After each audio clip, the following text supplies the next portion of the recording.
Hello, my supply depots, pylons, and overlords. Got it right.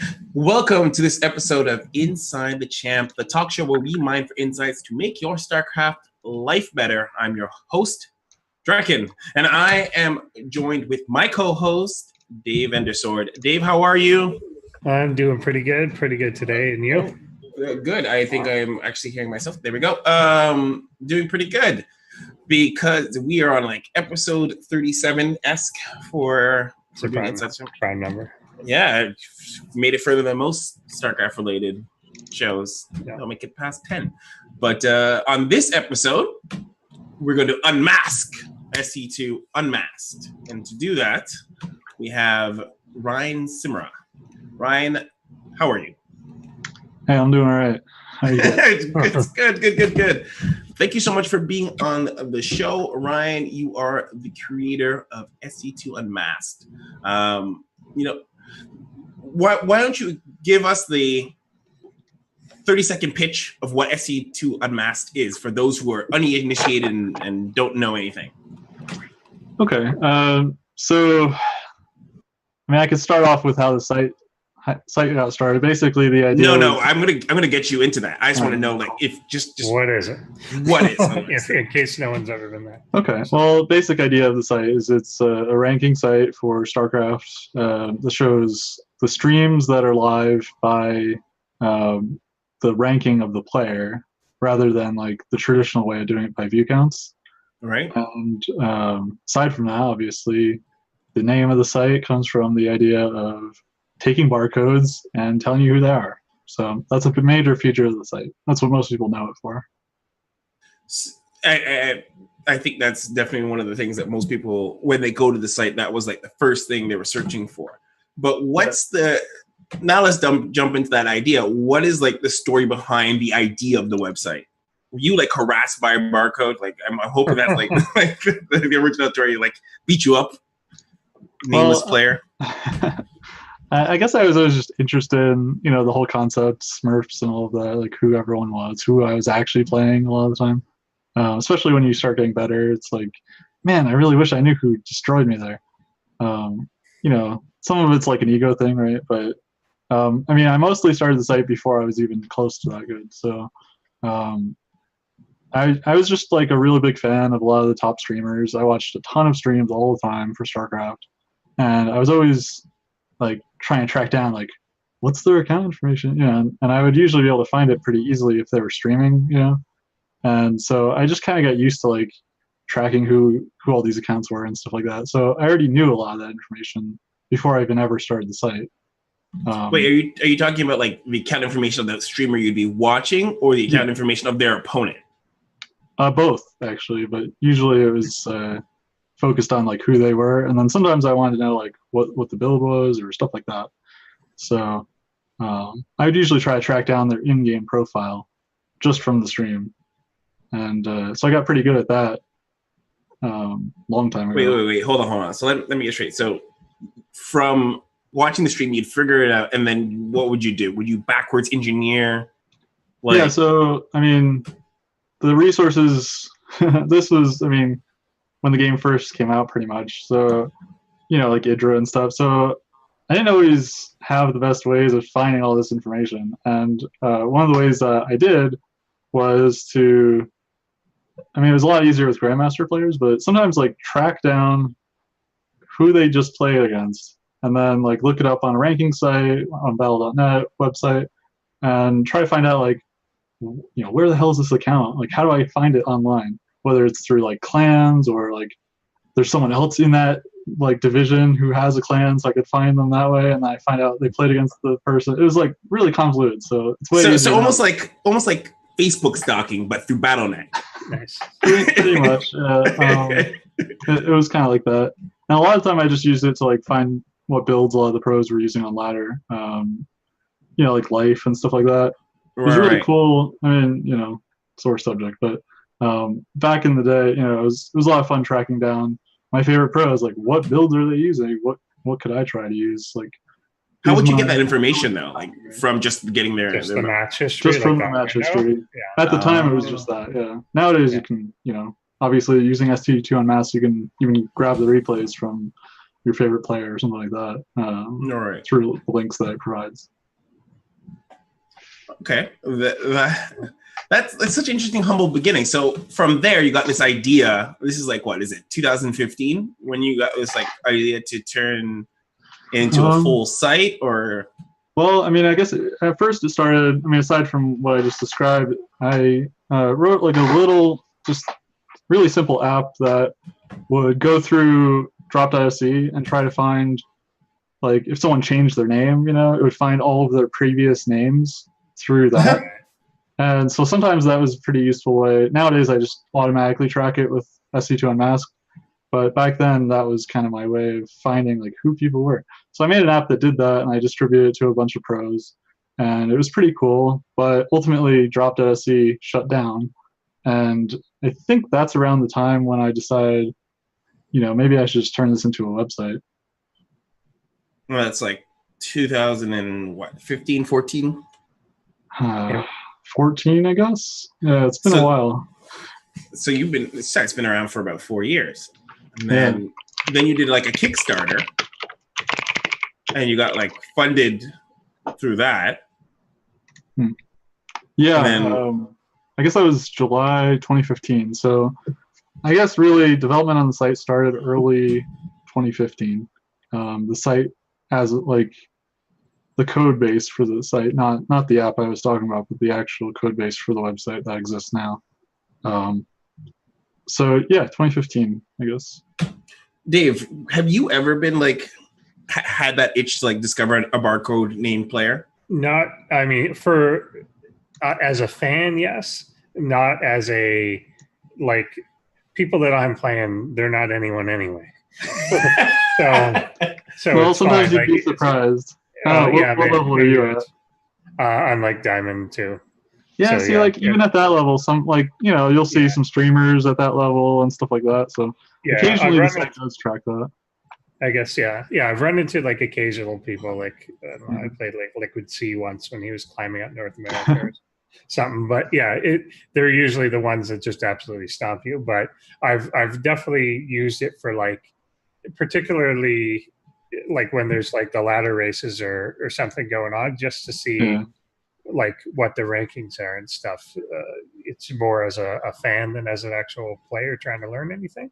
But it's definitely there. And I was actually going to ask that. Do you find that the biggest fans or users of your site are using it for the purposes of they just played this player, they're trying to do it to get better, to learn who they're dealing with or whatever? Or is it people that are just fans that are curious, that are stalking the GM ladder and want to know?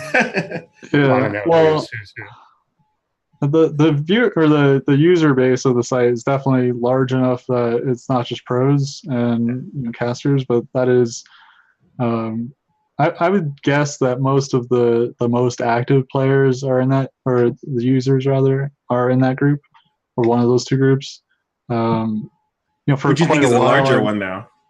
What's that? Well, definitely fans of the game. Just the average person, whether it's people who just want to find their rankings on all their different accounts, or fans of the pros.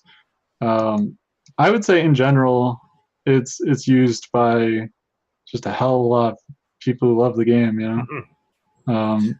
Yeah. So before we even get even further, and let's do a quick little powwow. What is the mentality of somebody who decides to mask themselves by a barcode? Like, let's get in the head. I want to know from anyone's perspective, like, why would you even use a barcode in the first place? So, yeah, I mean, it's one of those things. I think a lot of players, obviously, it's not just the pro players. Even just casters like to use barcodes a lot of the time because, well, sometimes they get salty. I mean, Artosis, of course, being a prime example. Granted, he streams a lot of his gameplay too, but yeah, that's a common way. Like a good thing being like Day 9 never streamed his gameplay ever, never revealed what his accounts were, that kind of stuff. So a lot of people. That's just to avoid harassment, or is that more or less a combination of things? I mean, one common thing that a lot of pros get when they play on their main accounts or when they're streaming is, people who say, "Oh, I'm a big fan," and then they cheese them, and or they're just like, right? Yeah. So that's part of it. I would say I'd be so salty if that happened. Yeah, I could imagine. A lot of people, they just don't. I mean, if you're famous or something, some people just don't want to have to deal with that pressure while they're playing. They just want to enjoy the game. And even people who aren't famous, sometimes they just don't want to have to, like, if they don't GG, they don't want like 10 tweets or like a Reddit thread about it, And of course, pros sometimes feel the same way. So that's one area, like, definitely, there are good reasons for average people to barcode or whatever on top of obviously the pros hiding their builds and that kind of stuff. Yeah, right. So that's the first one that comes to my mind, is hiding the builds. I imagine Korean players are very more secretive about their builds, and they just don't want anyone to know. Yeah, I think that's the main reason. Part of it's maybe they just want to like try stuff and get like varied testing rather than like, oh, this guy's just gonna like metagame every time. Where not everyone's going to know what you do or be able to metagame a build. So sometimes it's nice to be able to barcode just so that even if like in a tournament you would get metagamed hard, like GSL is a prime example of that, where you just can't always like hide your builds. Even if you're on, like, even before SC2Unmasked, there was always a thing where pros would be able to find builds, whether it was leaked through teammates or practice partners, or someone just hit you on ladder, and even if you had a hidden account, they would do what I do and check your hotkeys and find out, oh, this is my opponent I'm going to have in a week, and so let's test in the team house how to beat their build. So it's not like, I would say when it comes to the pro dynamic, my site hasn't necessarily changed too much. Maybe more at like a NA or EU pro level, but definitely for the Korean pros, it's a minor change. Something that they were always careful and cautious about, from the very start. So all the reasons that we listed, the first thing I said after we talked about it was, and you reveal them, because like these, do you ever find like I don't know if the word moral is the right word, but do you ever find like you're ethical, or if you're in conflict with the idea of the fact that these players may have a reason that they're barcode, and then you undo that reason? Yeah, so a lot of people are mixed on this issue. I get all sorts of feedback on all sides. Pros who love it, pros who hate it, pros who are ambivalent. Whether they might say, "Oh, I use it all the time," but only because if I don't, like, everyone else is using it, and I'm gonna, have a disadvantage. Like I said, I think mostly at the Korean pro level, this is something that has always happened. This is nothing new.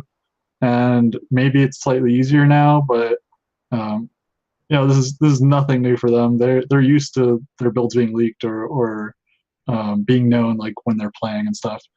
And I have records before the site even existed of people hiding and trying to mask their not only their account identity with like a barcode, but also masking the order of their hotkeys and stuff like that to try to throw off people trying to figure out who they are. That's some extreme. That would be extreme. That's much more common now because obviously my site exists, and so it's more common for people to try to hide their hotkeys, and that's something I factor in as well. It's, I try pretty hard to discover people, even if they mask their hotkeys. There's a variety of ways. Usually they, transpose like where they put their hatcheries or something like that. But there's all sorts of ways to figure that out even then. So it really just depends on how much time I have to devote to trying to figure it out, how many replays I have to analyze, and how well known someone is. Which is why the site mostly focuses on pro gamers, people in right. Because the more data you have on them, the easier it is for you to unmask it. So exactly, yeah. Does that, like, do you though ever question the ethical idea of it? Well, I mean, certainly I don't feel, that I'm doing anything wrong. I don't think I'm really hurting anyone in the long run. I think that the site is, I mean, as a fan of the game, it's super fun to have a resource like that. And, you know, I love to watch streams of the best players, so it's always nice having, especially that part. You know, finding out who I'm playing against is always great. But I think that for sure.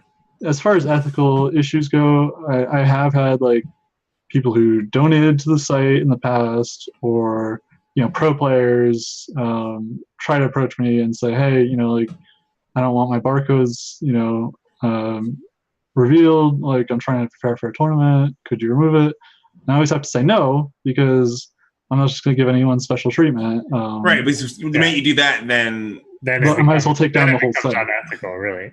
I think that's where it becomes unethical, because then you're favoring one player over another. That actually makes a lot of sense too, because like if the minute you're just like, okay, I'll give you a pass, then suddenly you're like almost playing God with the barcodes. Exactly. I mean, that's something where I totally hear people like. I think, you know, not to call anyone out, but Puck in the past has contacted me about that kind of stuff, or talked about it on his stream. And, you know, you gotta kind of just trust me, right? So it's a trust issue. If you trust me, then hey, there's, you know, nothing wrong with the site, right? But if you don't trust me, then it's like, well, you could be doing this, right? So, you know, I've had. Wait, what would someone like accuse you of? Like, what would be like a malicious thing that? Okay, well, you know, people out there have speculated like, oh, like he like Zerg more than Protoss, or he, you know, he balance finds about Protoss, so he probably unmasks all the Protoss players and doesn't unmask all the Zerg players. But I think there's plenty of proof that kind of thing's not true. Certainly, if anyone thinks that I'm not doing, you know, what I should be, I'm not unmasking a player, you know, they're welcome to attempt to unmask accounts that aren't unmasked, and post it anywhere, post it in public, tweet it to me, or, you know, private message me, and I'll put it up on the site. So if you think I'm not doing my job, if you think I'm unethical, you're welcome to try to do it better and to improve the site, and yeah, that kind of thing. So the only thing the site is limited by is my time, really, as far as that goes, because not all of that is automated yet. That's an area we'll talk about later, I guess. But yeah, as soon as we're going through, because I was curious, you were talking about the idea that you have to go through it. So I was like, I thought this was going to be I thought this was an automated process, but there's obviously a human touch that's still required. Yeah, exactly. That's one area where from the very beginning I wanted to automate as much as I could, and there's a lot that still requires the hand touch like that. I do weekly work. Sometimes I do, you know, every day for multiple days in a row, stuff like that. It really just depends on the time I have available. But I've spent a lot of time working on the site over the years. So I think hotkey analysis most people are familiar with. If someone is masking or disguising that, what are the other tells that you can pick up?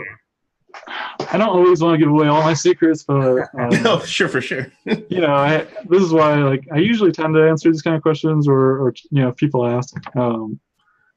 But I also try not to advertise too heavily, like ways people could hide their information. In the past, I have had pros like, you know, ask like, what could I do to not be on the site? And you know, the advice that I give people is play unranked and don't get into GM. Especially because if you're in GM and you're ranked, you're going to be on the site most likely, especially if you're well known. But one thing I have seen, like Korean pros, there have been a few who have played only unranked on an account and never played ranked, and that's a way to not be on the site. People won't know who you are. I might know who you are, but it's not going to be on the site until you play ranked. So that's pretty fair too. Yeah, it gives people an opt out. If you're really just practicing a build, just don't do it ranked, and we won't worry about it. Yeah, and it's especially reasonable now that the game is free to play, because it's not like it even costs you money to play an account only unranked. It's really all about ego, and if you care that much about your ego, you shouldn't be upset that you're on the site. So because you're when it comes to ethical issues, that's exactly nowadays. That's my, you know, perfect response to that is like, if you don't want to be on the site, you don't have to be. You just, you know, don't try to get into GM with, you know, Poot Feast 420 and expect not to be on that. Legit. One thing I wonder if you've heard, has anyone ever told you that they just quit it with the barcode shit now that they're revealed anyway? Oh, shit. When I first heard of this site, like I was kind of hoping like, okay, it's revealed now stop being the fucking barcode. Like, now just be who you are on the ladder so that we all know we don't have to worry about this. But, so there's a lot of people who have had a more casual reaction to it. A good example being Poke Bunny, who just tells his opponents who he is even when he's on a barcode or whatever. And he's often streaming it anyway. But I would say, maybe some people it discourages from doing it, but at the end of the day, some people still find the same benefits from barcoding, even if someone could find out who they are after the match. They just don't bother.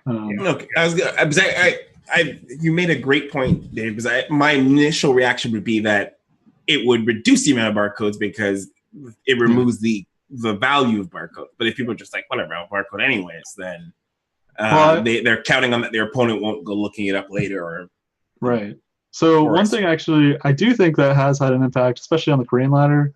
It used to be like 100% barcode, and now I'd say it's like still most of the pro players will have a barcode or multiple barcodes, but they'll also play with their main account way more often nowadays.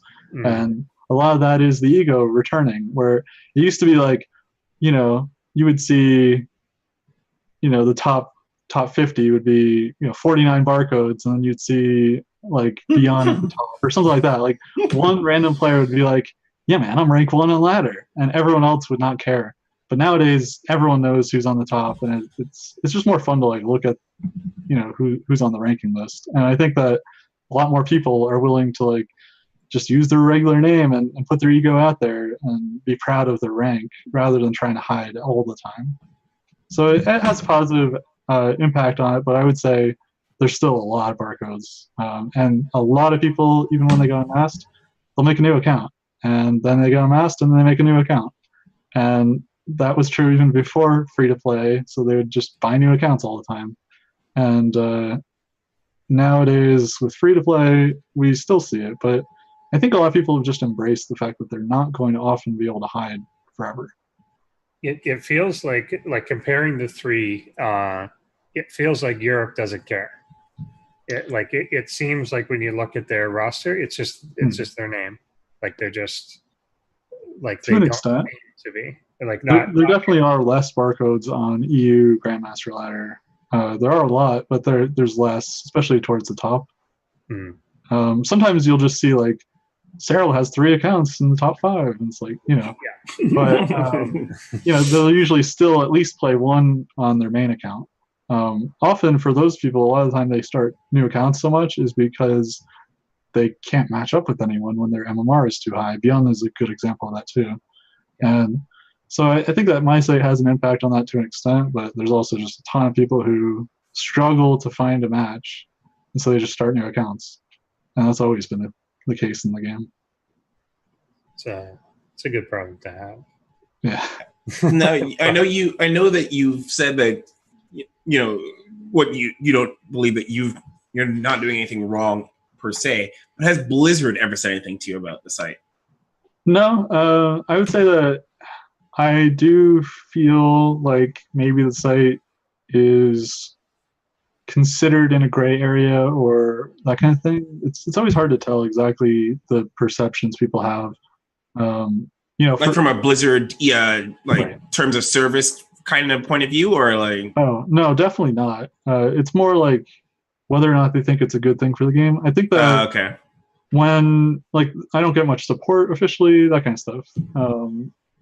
I've had like casters say, "Oh, I use this site," or "This site's great," that kind of stuff. But Blizzard never reached out to me before. Has never endorsed the site in any way. Has never linked to the site or talked about it. There's really been no support at all officially. So I always kind of feel like they don't like it in some way, or they're unsure, how they don't worry, they don't support anybody, so it's fine. And that's kind of what I feel too. Part of me thinks that they would like it. like, and I know that they would be in an awkward position to support it because they know that their players don't necessarily like it, but they've always liked the idea of having a transparent. The whole point of the GM leaderboard is, hey, fans, look at all the things, whatever. They always have disliked the barcode, and that's where. That's part of the reason they did like these ladder qualifiers and stuff, and they were always like, you use your real name, you use the way you use it exactly like you want us to write on the thing. Like they've always endorsed that, but they've never forced them to. And you kind of force. They have supported, like, Fear Dragon has the ladder heroes, right? And they just got renewed for another season. So that's a great example of what you're talking about too. Yeah. And so they actually have directly supported that idea multiple times.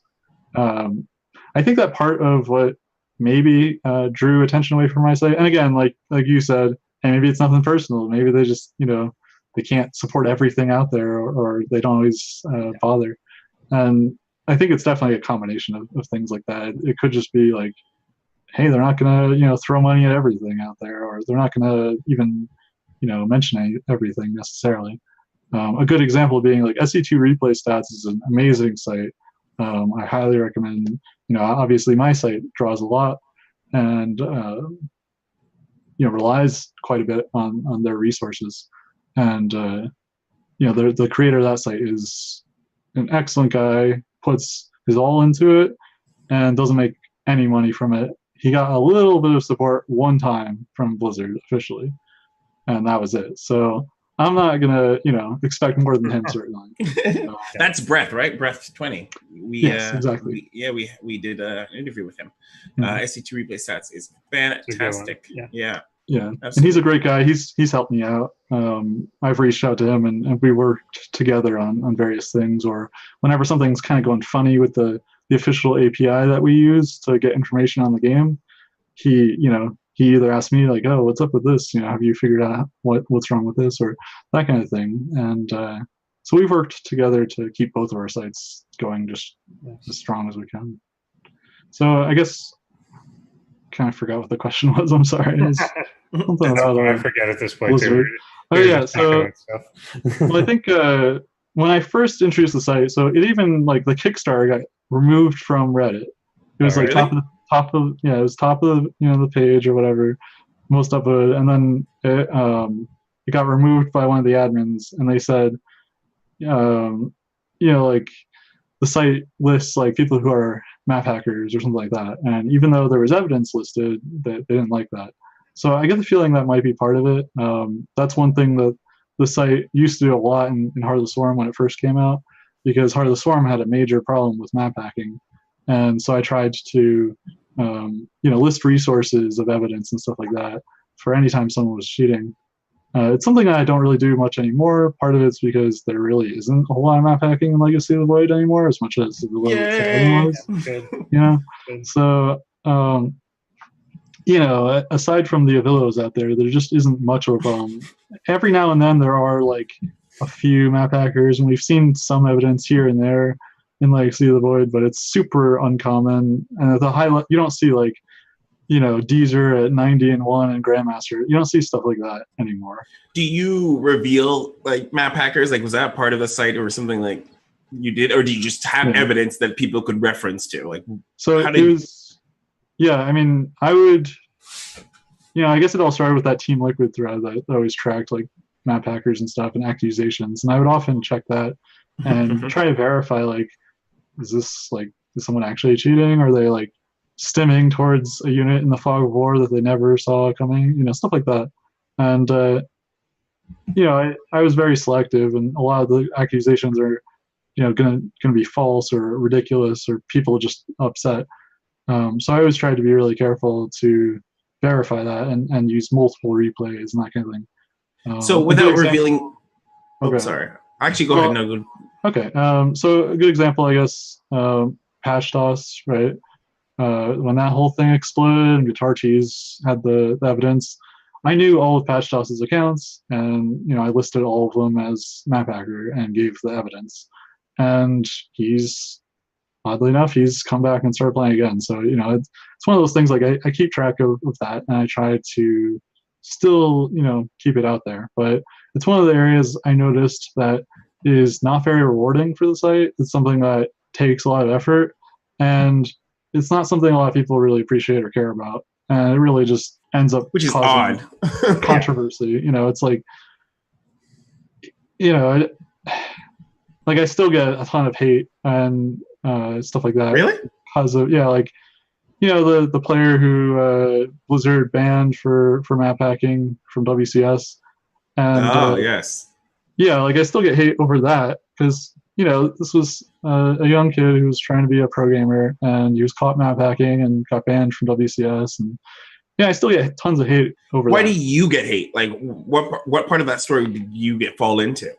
Well, I, especially in the past, I was always pretty vocal on Reddit or that kind of thing, verifying those kind of accusations, and I would analyze it. I would do hotkey analysis, and I would push it out there. So while I might not like start a thread or a witch hunt or something like that, I would often You're like the prosecutor. You do the research. Yeah. You're like you're the one who appears in court and just like the replay forensics. So the replay forensics. Yeah, a lot of people have trusted that, and I think that's part of why there are people who get upset at me, even though it's like such a minor part of anything I've done. Is that the player that gets upset, or like fans of the player? Well, player or their friends. Like Vindicta, a good example of his friends had, been like, this guy's not a cheater, and they would just ignore all the evidence and the fact that Blizzard banned him and stuff like that. And to this day, like they still try to attack me or whatever. But regardless, like I said, fortunately, it's hopefully only verbally, not like physically. Like yeah, fortunately, I haven't seen anyone. I saw one dude at LAN who used to like DDoS everyone, all the streamers and stuff, and harass people.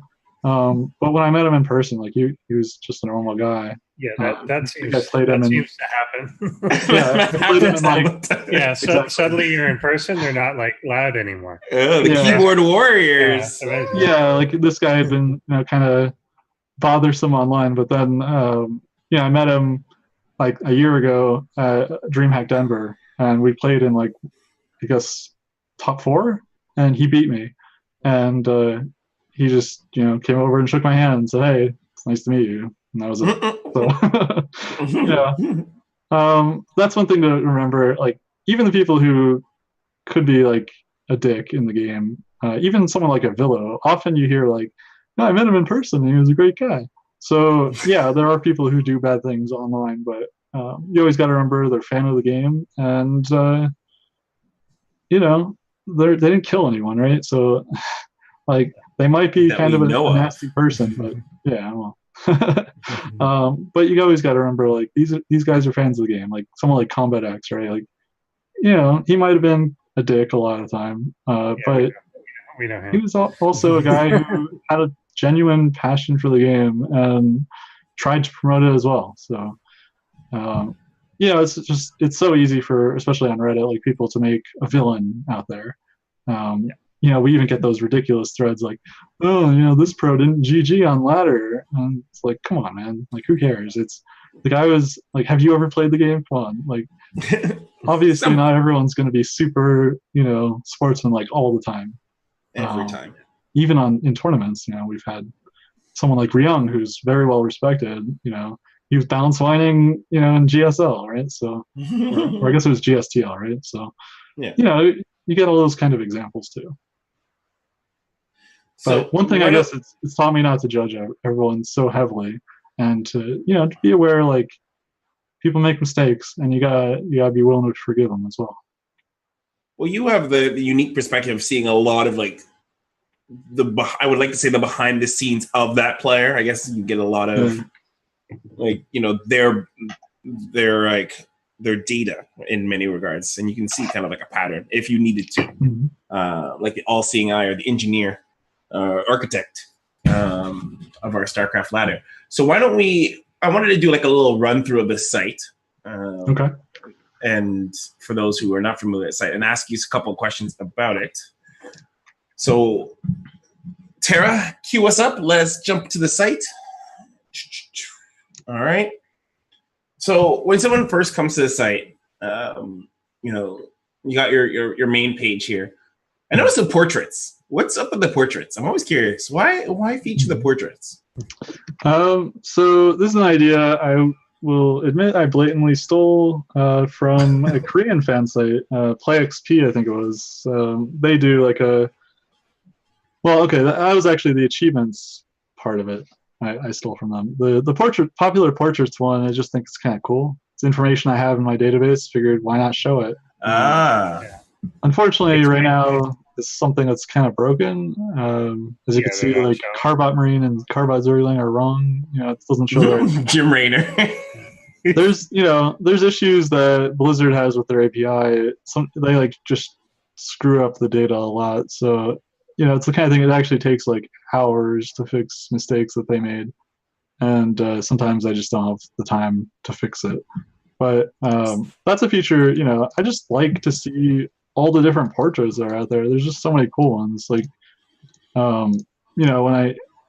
when the popular portraits are not necessarily the most interesting part, but just seeing like, there's like portraits I never saw before, portraits that no one seems to use or has, portraits that are out there but they never actually put in the game, like Pew Pew Pink, if you remember that.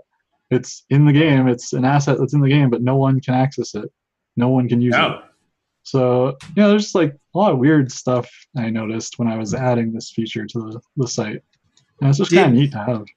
Are these portraits from like the most popular people in the GM ladder or overall ladder altogether? Overall. Yeah, this is when you sort by popularity, it's just overall, like, this is what everyone uses. So, it's just kind of fun. That's kind of interesting. Now that, like, I don't think I really understood. Like, I knew it said popular portraits, but I think I didn't really understand in what context these were popular. And clans, that's such an interesting thing to track. Like, do you think people are people still using clans? Like, well, a lot of it's the pro teams like Rise or Psystorm, Sloth. Like, all of these tend to be pro teams. At one point when, especially with the Kespa teams and stuff like that, you had the Korean ladder was like the top teams were all like Jin Air and KT Velster and stuff like that. Nowadays, it's more just like the popular clans, right? But it used to be like, man, like look at like a good example right now. Look at Psystorm. They've got 12 people in GM or something like that. Now I've experimented with different ways of ranking the different clans, because obviously you could go by like a Ligulac ratings or all sorts of stuff, but it's just kind of fun to see. It also shows you like the popular clans among Grandmaster or Master players or stuff like that. Wait, how did someone get to that? They just like... So you have to click the clans tab. Yeah, the main page is going to show you just the top 3 in each server, but if you go to the clans tab, it shows you pretty comprehensive list. 50, yeah. Okay, why don't we'll go tag. We'll go from one. Top Korean clan is OSCE. They have 6 GMs, but I think they're all Haas. It looks like I guess, yeah. Haas and Demi-Log. Mass is there, but he's in Gold League on the server. I think he's there right now. Yeah, there's every now and then you do see that, like, there are pros who they've played like their placements and that's it on another server, but it still has them unmasked anyway. Okay, why don't we jump to the streams tab? I'm curious. Let's go there, and then we'll go from each tab one by one. Yeah. And let's go to the streams tab. Take us away, Tara.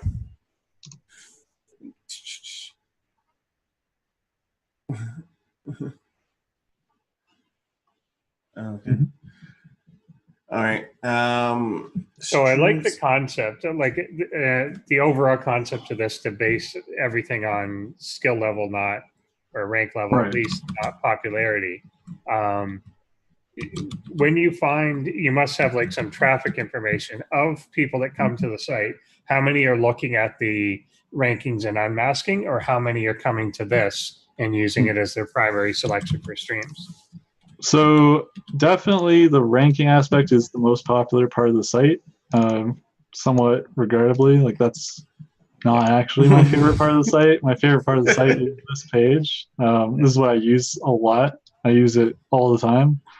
And the rest of it, I just, it's cool, like the rest of the site, but this is my favorite part of the site. And I used to go to like the Team Liquid streams page all the time, and or sometimes like the Twitch stream page. But once I created the site, I pretty much only use this now. And I just try to watch generally the best streamer that's online or something like that. Is that the core concept, to find the best player streaming? Yeah, like so this leaves out all the streamers though. So like Winter is not on here. Well, he's probably on here, but as a player per se. But like, I don't know. He is one of the players who is the reason for this page, I guess. People who had an unusual view count that didn't make any sense and were not very good at the game. The intent of this page was to change that from how Team Liquid promotes people who have a high view count, and Twitch promotes high view count. The entire point was, hey man, there's Korean Grandmasters who have 5 viewers. Why does this dude have 10,000 viewers or whatever? And he's in Masters League or Diamond or stuff like that. And it's totally fine if people are popular and they're maybe not focused entirely on skill. Obviously, commentary is a big deal. But the site also promotes a lot of those people too. There's gold streamers who are featured on the site, but you don't see them most of the time.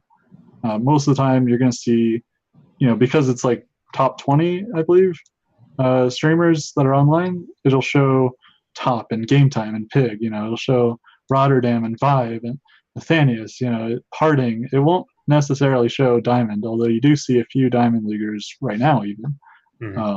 Master 3. So the original intent was only Grandmaster, I think, or something along those lines, but the site has evolved over time. And I have the resources to feature streamers who are lower. It's actually something I focus heavily on, is to list literally every stream that I can find that I believe deserves a spot. So I try to link up the accounts for those people, even if they're in Gold League.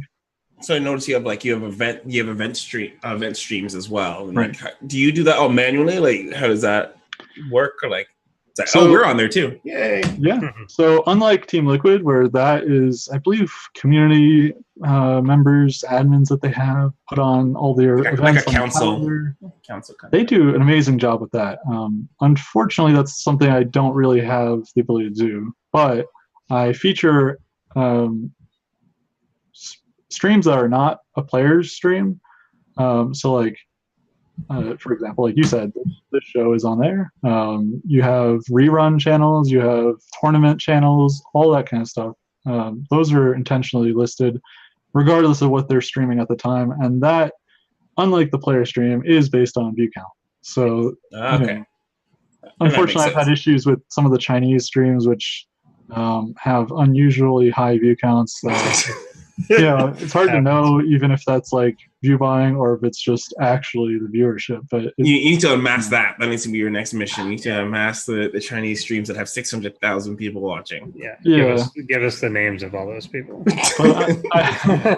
But I've found it doesn't really matter too much, and I just want to show off the streams people are watching for tournaments, and usually it'll do a good job. Like GSL is always going to be there, and WCS and stuff like that. So I try to list like the B streams and all that kind of stuff too, and all sorts of like community channels. Just anything that's not a player stream, I try to list on there, regardless of what it is, as long as it's decent content. All right, so let's check out match history. Okay. Match history, pretty straightforward, but like you have a couple of filters here, which is interesting. Yeah, so this is one of the newer features on the site. I think it's about a year old or less, but it's based somewhat on the same kind of filters and everything as the player searches that you could do, but you can actually search a few extra things. So a good example being like you can search by map, and that even gives you like statistics for matches on the map, and you can even filter that down by MMR, and server. So you can say like, here's top grandmaster. Here's like the statistics for, like Catalyst or something like that in TBZ at top grandmaster level in Korea. So that's one of the features I'm really proud of that I don't know if people really know much about it. It's one of the things I probably need to do a better job of promoting and making it obvious. I think it's the kind of thing Wait, some people know about and love, but some people just have never even seen it. Wait, so you can break down the stats per server per map? Yes. Like, I just want to make sure I understand that. Yeah. So so go ahead. Maybe Tara can do a filter on stream, but like, yeah, they went like US and selecting 16-bit LE shows that Terran's OP. Yeah, this is one area where like if you filter, especially by MMR and server, you could say like, hey, this matchup sucks for me. I should veto that map, or obviously you could do your personal analysis, but if you don't have like a ton of games on a map, or you just want to see how most Zergs are doing on a map, you could say, man, I should probably veto this in this matchup. So do you have a lot of crossover with SC2 stats? I feel like there's some similarities like of these kind of statistics that come what to mind. What site are you talking about? Replay SC2, replay stats. SC2 okay. Replay stats. So I'm not super clear on what they have right now as far as map stats and stuff, but there is some overlap between our sites for sure. I don't think they have a feature quite like this though. Correct me if I'm wrong. I actually am not 100% sure. Like we went through a couple of stats, but like there's like, we've done a show on spawning tool, we've done a show on SC2 replay stats, and now yours. And I'm like, I feel like you guys have a lot of great data, and I'm just curious if you're either pulling it from each other or if you're pulling it from obviously the central API. Yeah, so this is all pulled from Blizzard API. Right. I know that Breath doesn't use on SC2 replay stats. He does not use the match history API that they've got. And to be fair, like a lot of it's super hard to gather. That's why this feature took so long to develop, which is why it's only now on the site after so many years. Breath is in the chat, and he said he said you're correct, but I can't tell if he's saying that you correct that you do not have the same or correct that you do. So from what I remember, SC2 replay stats, the only match or map statistics that they have are based on replays. I see. Yeah, exactly. That makes sense. Okay. I mean, that's fair for the site. That's exactly the purpose of the site, and especially in like your personal results on a map. That's actually something you can also find on my site, but obviously SC2 replay stats is one of the best sites for tracking your own progress. Yeah, and I think that's something a very important distinction to kind of make, because and it crystallizes more in my mind now is that they use obviously the replays to come to those statistical stuff, while you will maybe pull from the match history, which is completely and definitely there are some downsides for sure in using the API. There's a lot of things that I wish Blizzard would do that just don't exist on the site or in their API. There's a lot of data I would love to show that don't have access to. So that's one thing where Breath can actually do some really cool things on SC2 replay stats with the replay data, and that's something where I would love to do some of that, but he's got it. I don't need to duplicate his work. So naturally. I'm glad that there's two different approaches to it, because the API is limited and I can't do everything. So I'm really glad to see that there is something else out there that does give you like specific data. A good example being like spawning tool saying like this is a popular build. I wish they had more data too, because they would be even better. But sadly, it's just something Blizzard hasn't given access to just yet. What would be then like if you did have the data or access, what would you show? Well, I've had an endless number of ideas. There's all sorts of features I would love to add on the site, but just require a lot of time. A good example on this match history page, I would love to show specifically like being able to like just show one matchup. And that's something that it's a little tricky and I never quite added to the site. You can see it's grayed out, for example. So one thing you can do is you could search like your own match history or a player's match history. And that's one of the really great features of this, aside from just seeing like, oh, look, these are all the matches that are going on right now, or seeing the map statistics. You could, like, for example, on this page, if you clicked on game time. Actually, why don't we click on Rotterdam? I'd love to, like, let's use Rotterdam as an example. Yeah, he's streaming right now, so that's a good example. Oh no, in match history, let's click on Rotterdam Terra, and let's go through his match history. So, okay, Rotterdam, here we go. Yeah. So there's a few different ways you can search. You could search by the player name. So if you want to just type in Rotterdam in the search on the top right, it'll take you to the match history of Rotterdam, since you're on the match history page. Yeah, we're there. Okay. So like, there's a graph here of like, is that like his MMR over time? Yeah, exactly. So this is a feature that's pretty similar to, I'm trying to remember the site name, Rank for the Win. That's another great SC2 community site. Is that still around? Like, yeah, it is, yeah. And it's quite popular. As much as I feel like my site has more data than that site, that they have some features that are somewhat unique, and people still swear by it. So I have never heard of that site. That's actually really cool. That's one of the sites. I think they focus on MMR over time was one of their major selling points, and that's something people still use the site for. And, they're better than my site in some ways too. So people still love it. One thing I always have to say, since we started doing this show and started doing, I must say, like, before we did the show and interviewed people, I used to think there was a lot less sites for StarCraft than there actually is. And that's one of the things, like I was talking about earlier. I feel like Blizzard could do a way better job of just saying, shout outs, right? Like putting it, I mean, they love to shout out casters, streamers, content creators, but they don't ever shout out stuff like this. And that's one of the things that, bugs me, obviously, in my biased position. But there's like, SC2 Replay Stats is one of the few sites, and I think Spawning Tool got a little shout out once.